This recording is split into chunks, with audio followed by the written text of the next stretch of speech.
This is the JMS Demi-Hour presented by Crafty. Welcome to this lovely early weekday. I hope the weekend has been good and the weather is sunny with the wind on your back. While I talk and I play some music, you can watch a speeded up version of one of the many cool Crafty creations. Why not check her channel out, and if you like it, give her a subscribe. She will love that. Meanwhile, I will talk about the Swedish businessmen who helped the Polish underground during World War II. But first, some music. Here comes Cumbia City by Jone. Some soft music to get the week started the right way.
Welcome back.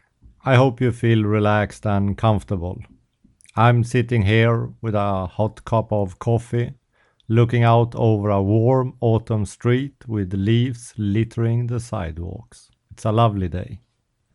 Now let's find out about the Swedish businessman who helped the Polish underground during World War II. Before the war broke out in 1939, there were many Swedish businesses in Warsaw. As the Germans attacked, most of the Swedish staff left, but they would return after the German conquest of Poland, now to a very different town than the one they had left. Among the people returning were Sven Norman and Gösta Gustafsson. They worked for ASEA and their company's office in Warsaw.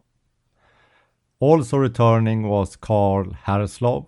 He was the director for Svenska Tändsticksaktiebolaget, now called Swedish Match. He was a former military attaché to Berlin. Working with him at the same company were Einar Gerge, Reinhold Grönberg, Stig Lagerberg and Tore Widén. And finally, we have Sigge Häggeberg, who was head of LM Ericsson's Polish subsidiary. They were not trained spies, neither were they in Poland doing anything except business. But the town they met had changed, and something stirred in this group of associates that had not shared anything except each other's company before.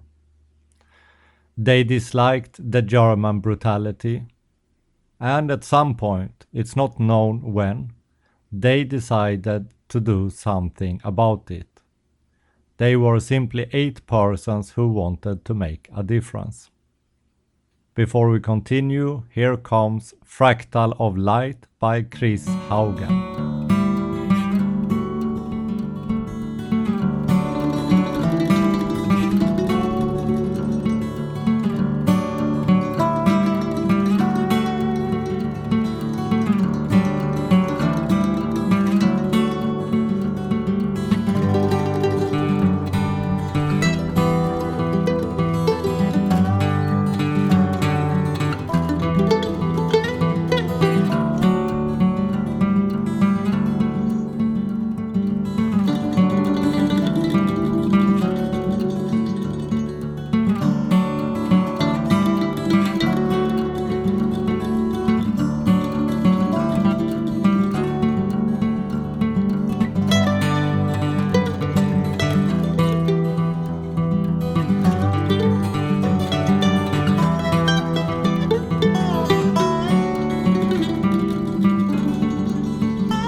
Welcome back. I hope you have something warm to drink, as I have.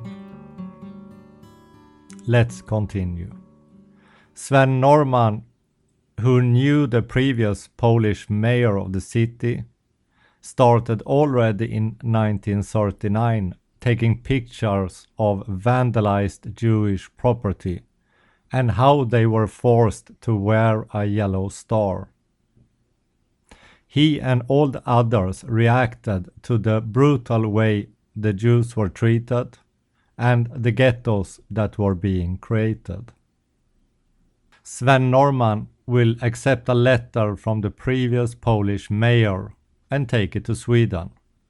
That letter is later sent to the Polish exile government in England. In that innocent way, a communication line is opened between the Polish resistance and their government in exile. Much of the information brought out from Poland is about the mistreatment and brutality inflicted on the Jewish population. Sven Norman will even go into the ghetto and take hundreds of pictures of life there. If caught, it would not have been good for him. He and other Swedes continue smuggling out documentation of what is happening, and they start bringing money from Sweden to the Polish resistance. There was no great plan. it just started and grew by itself. Before we continue, here comes Black Terrier Blues by the Mini Vandals.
That was some blues, appropriate for the topic. My coffee cup has been replenished.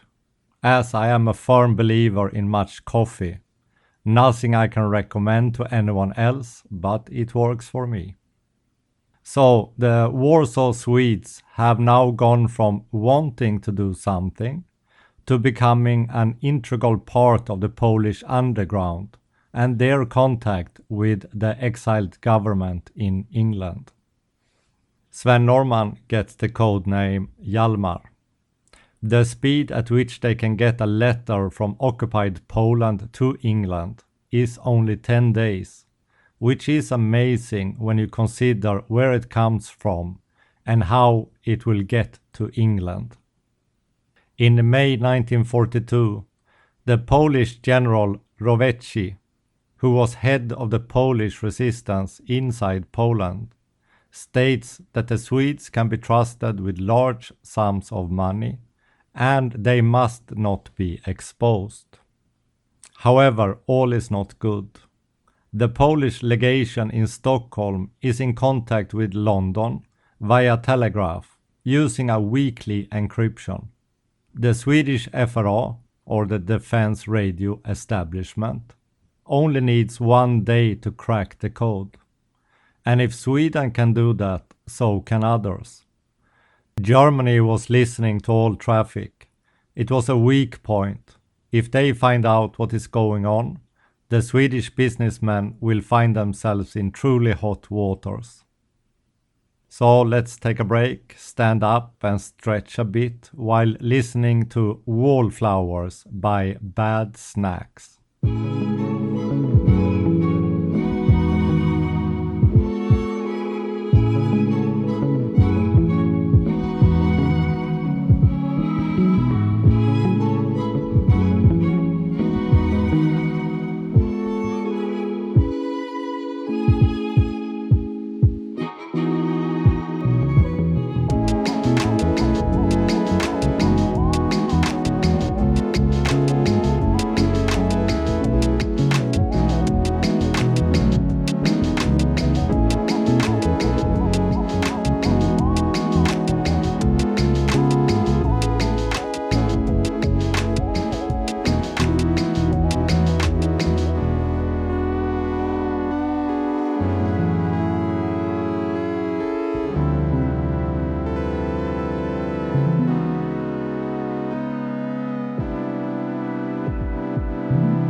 So, back to the story. The Polish encryption is weak, and at least Sweden can easily break it, and so can probably German intelligence. The Swedish couriers have smuggled out a lot of information regarding the treatment of Jews, and much of that information could only have come from Poland itself. On the 9th of June 1942, General Władysław Sikorski makes a BBC broadcast regarding how the Jewish people are systematically murdered. The Germans hear the broadcast and, of course, starts to wonder how could he have such accurate information. They have most likely broken the Polish code and know that someone is smuggling information. Their eyes turn towards the Swedish businessman. In July, Gestapo gets ready. They know that the Swedish businessmen have been couriers for the Polish underground, and they are ready to strike. Himmler, head of the SS, is especially looking forward to getting his hands on Sven Norman. Before we continue, let's listen to As You Fade Away by NEFFEX. I know you told your friend you're not okay, and tell me what's wrong and why you never said you felt that way. And guess you're trying to stay strong and fake a smile until I look away. But I've known you too long, it hurts to watch your blue eyes fade to gray as you fade away. As you fade away. Yeah, I'm about to fade away, cause every time I wake up I feel like it's Monday. Something's going wrong with all the chemicals up in my brain. All of a sudden I don't look at anything the same way. Got a build up of my thoughts sitting in an ashtray. I'm sorry that I'm so inconvenient, okay. Just let me be me and I'll stay out of your way. I can see the way you look at me, I'm such a disgrace. I never really asked to be brought into this place. You wanna love me? Well then baby I have a taste. All the highs and the lows, no you'll never be the same. I don't really wanna hurt you but I can't control the pain. If you're sticking by my side maybe we could be okay. Okay, maybe you could be the change I need today. I promise that I've never felt this way. I really hope that you will choose to stay through all the pain. I know you told your friend you're not okay, and tell me what's wrong and why you never said you felt that way. And guess you're trying to stay strong and fake a smile until I look away. But I've known you too long, it hurts to watch your blue eyes fade to gray as you fade away. As you fade away. As you fade away.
As you fade away.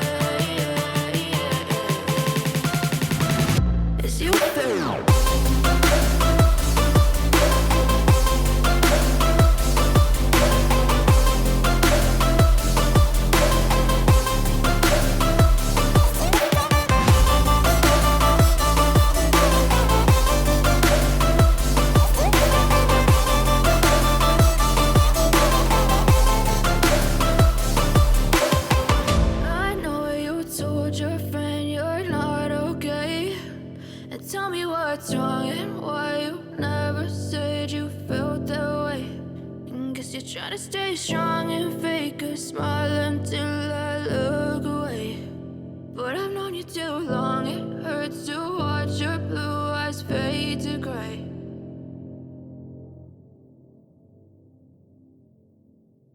So, Gestapo is ready. They are coming for the Swedes. On the 11th of July, the Gestapo strikes and arrests 7 Swedes in Poland, but one is missing. By chance, Sven Norman is in Sweden, planning to travel to Berlin the same day, when he hears his associates have been arrested by the Gestapo. It is also rumored that his mistress Isa manages to get a message to him. The arrested Swedes are transported to Berlin and interrogated by the Gestapo. And if you want, you can find their arresting pictures. They still exist online. They were later sentenced by the infamous Roland Freisler, the Nazi judge. Nils Berglind, Karl Herslov, Tore Widén and Sigge Häggberg are all sentenced to death. The rest are either sentenced to life imprisonment, or if they are acquitted, they are not allowed to leave Germany. The cruelty of the German state can be seen in what an execution means. Not only will you be killed, but you also have to pay for the pleasure. Sigge Häggberg is handed a bill for 9,000 Reichsmarks to cover his stay in prison and to pay for his own execution. That would cost 300 Reichsmarks. They also wanted 20 Pfennig for a stamp. Here comes Blue Day by Freedom Trail Studio.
They were not executed.